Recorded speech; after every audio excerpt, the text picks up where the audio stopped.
morning. It's April, Wednesday, 23 or 23rd, 2025. And of course, you're on to the site of Inside Nigeria, your breakfast show leadership television. My name is Winifred Uwebo, your host on the program. On today's show, we are looking at newspaper review, what the papers are saying, including Nigeria's most influential leadership newspaper. And of course, as we also normally do on the program, we like to flag up with leadership. Let's go there. Let's see what leadership has on its menu this Wednesday. Leadership's leading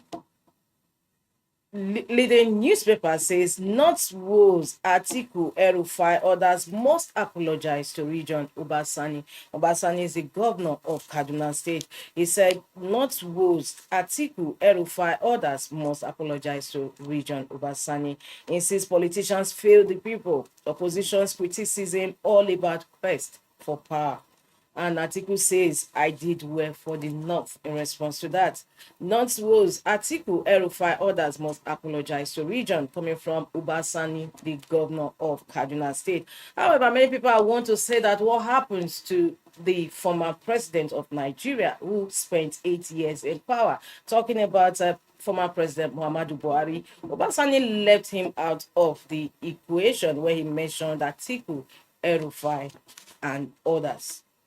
We're moving on to other stories gracing the cover of leadership this Wednesday. Remi Tinubu leadership to empower 2 million Nigerians. Of course, we have the picture of the First Lady as on the cover of leadership this Wednesday. And he's standing right there with the chairman of Leadership Newspaper Limited, talking about Mrs. Zainab Ndazaya. That is the picture we have on the cover of leadership this Wednesday.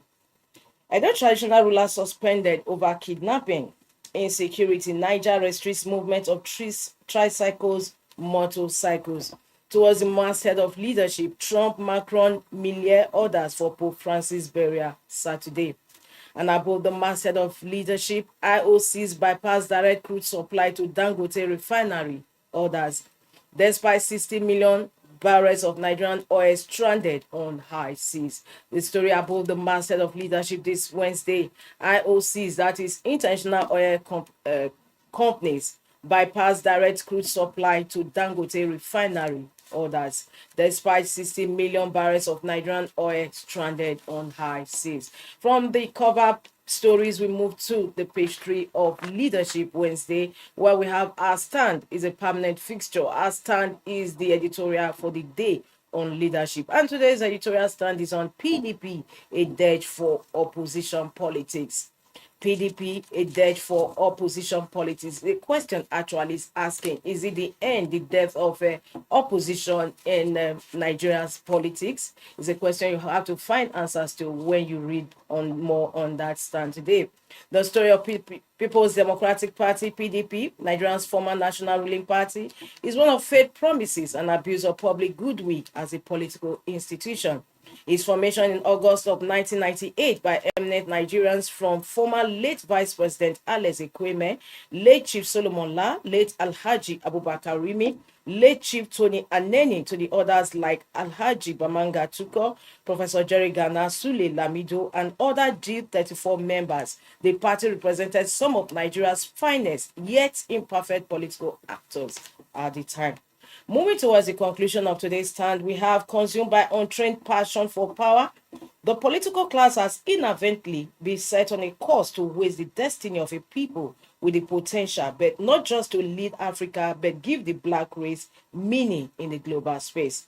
Of course, while mindful of the sin of attributing a messiah complex to Nigeria, the place of the country in the black race contemporary story has always been echoed by many eminent Africans. Sadly, the smallness of mind of today's Nigerian politician has been the obstacle to what should be sooner. This perhaps might be the tale of PDP, which once presided over the largest black nation in the world. The expectation is that the ruling party will learn from mistakes of its immediate forebear. Today's stand on leadership newspaper, PDP, a dirge for opposition politics, is a question. Of course, you have to find answer to that when you read more on today's stand. Moving ahead, we'll go over to the back page of Leadership Wednesday, where we have Wednesday column with Olufunke Baruwa. Today, she's writing on Pope Francis, the People's Pope, and the legacy of faith, mercy, and reform. In quote from that column, we have Pope Francis brought the papacy closer to the people and reminded the world that at its core, the Christian message is one of love, faith, and humility. Quote from today's column on dedicated on the passage of Pope Francis. Pope Francis. Before leaving the back page, let's go to Ghana Must Go. Ghana Must Go. Rest members say news. Social media wreaking havoc on Nigerians, and the Ghana Must Go ask like NAS. Very, very interesting.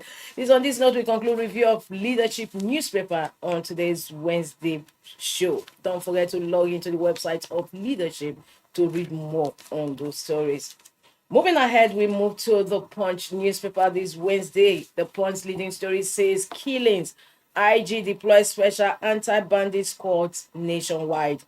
Killings. IG deploys special anti-bandit squads nationwide.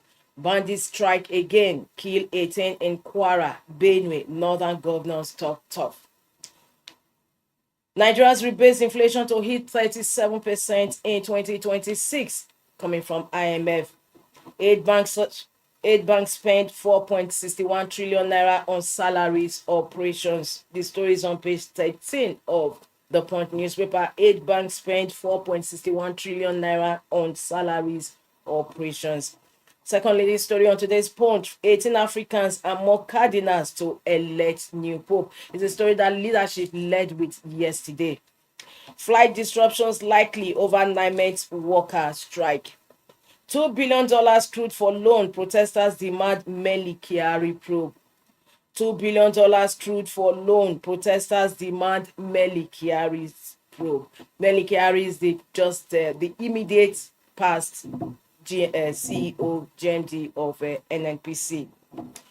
Rivers, Benue, Akwa Ibom top Nigerians 2 million HIV patients. Of course, obviously, is arising from the new Sentinel survey that was carried out. This story runs on page 14 of the Punch. Rivers, Benue, Akwa Ibom top Nigerians 2 million HIV patients. Of course, the figure or the prevalence rate has not actually reduced because years back, Benue was the state that was leading on the prevalence rate. Now we seem to have Rivers State, Benue, and Akwa Ibom, while Benue still features among the top three. Still on the Punch newspaper, we move up to beside the masthead. Emergency rule, Fubara may shift ground after Tinubu's UK meeting. Emergency rule, Fubara may shift ground after Tinubu's UK meeting. From there, we conclude. On that note, we conclude review of the Punch newspaper this Wednesday. For continuation of these headline stories, don't forget to log in to the website of the Punch. Let's move ahead to the next paper for review this morning, and that is Vanguard. We are still talking about state of insecurity across the country. Vanguard says worsening insecurity. Niger government imposes curfew. 11 killed in fresh Benue attack. Evil will be defeated, coming from the NSA, that is National Security Advisor Ribadu. Says Tinubu met a bad situation. This is carnage. We are helpless, Governor Ali Elia of Benue State. Thief Idoma Paramount ruler summon meeting of subjects as NBA asks federal government to urgently allow state police. Federal government is overwhelmed at Afenifere Pandev. These are kickers to the leading story on Vanguard this Wednesday, April 23, 2025. Worsening insecurity. Niger government imposes curfew. 11 killed in fresh Benue attack. Evil will be defeated. NSA says Tinubu met a bad situation.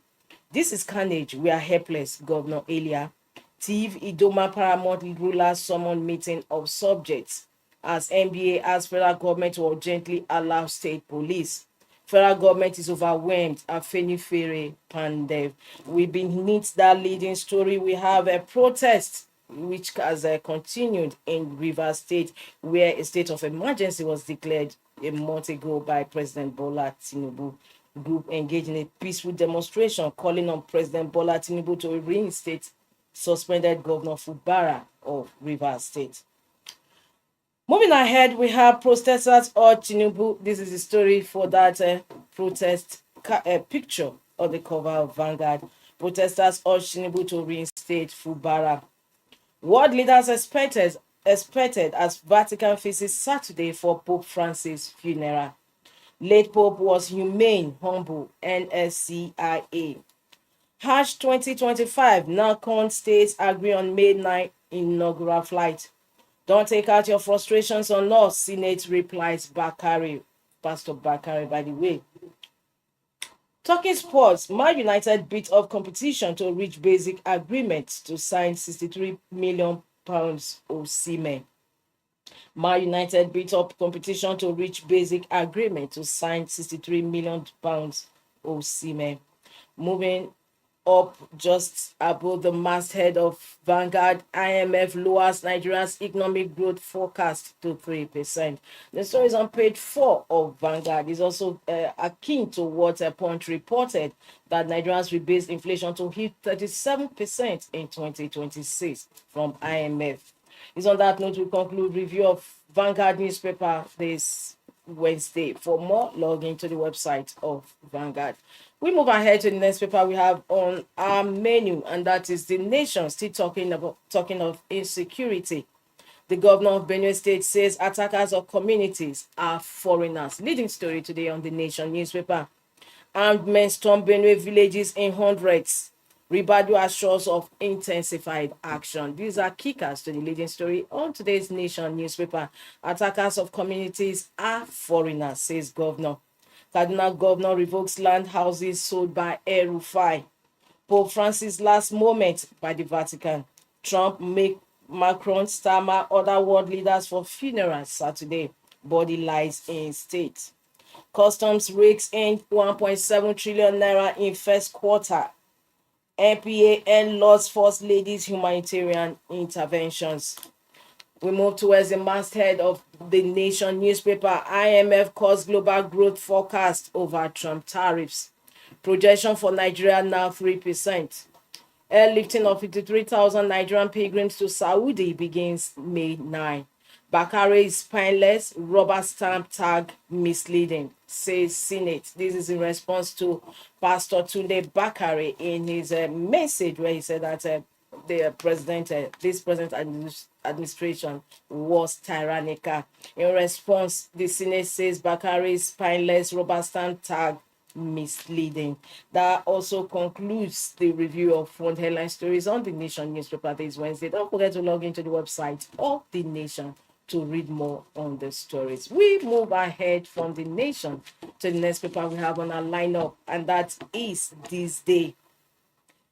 Today's newspaper headline says IMF Cardoso Edun pledged to scale up social spending, improve food security in Nigeria. Monetary Fund reiterates support for Nigeria's economic reforms. Downgrades country's 2025 growth outlook to 3%, 2.7% for 2026. Says Nigeria's Eurobond return reflects renewed investor confidence. Urges vigilance as global risk pressures spreads. Kickers to the leading story. IMF Cardoso Edun pledged to scale up social spending, improve food security in Nigeria. The Monetary Fund reiterates support for Nigeria's economic reforms. Downgrades country's 2025 growth outlook to 3%, 2.7% for 2026. Says Nigeria's Eurobond return reflects renewed investor confidence.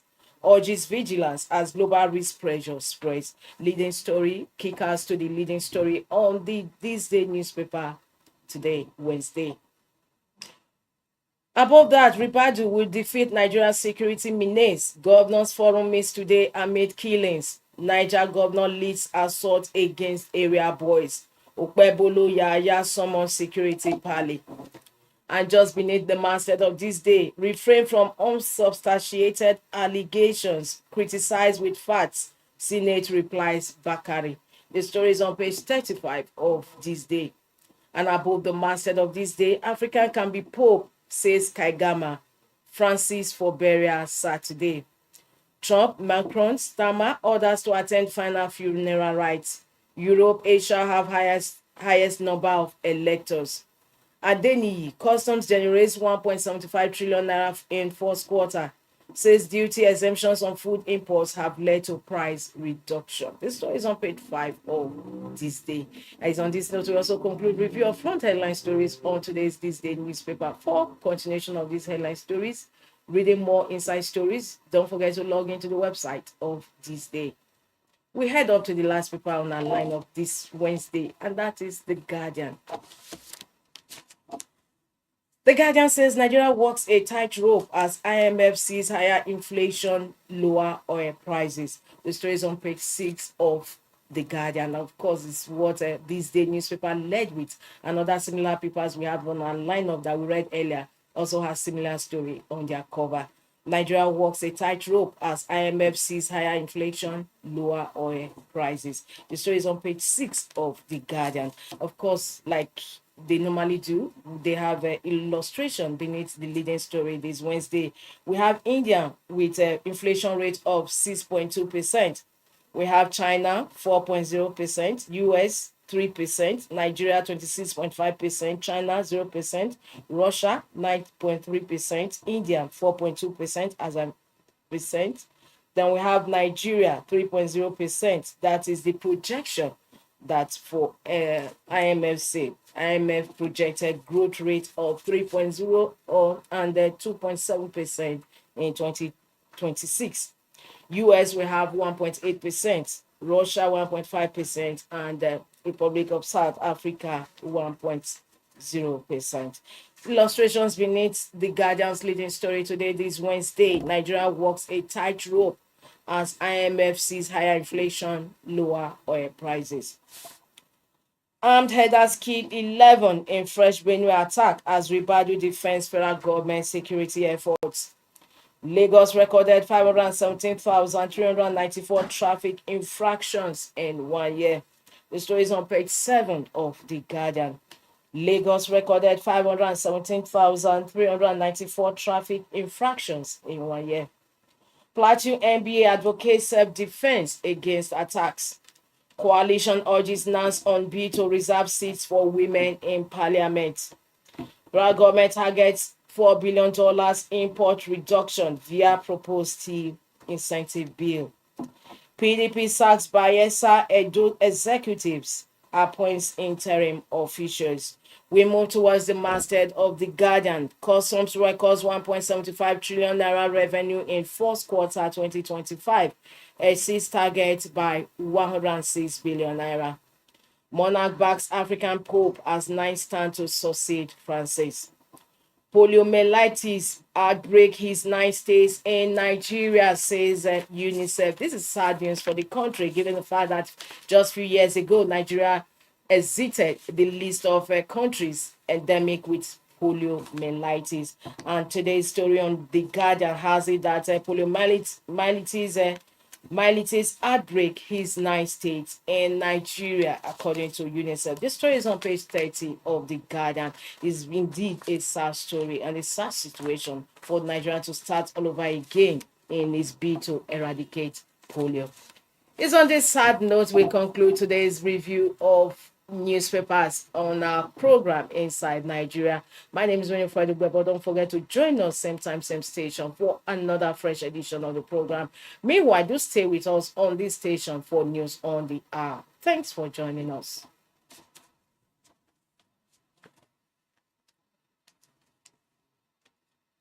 Thank you for watching.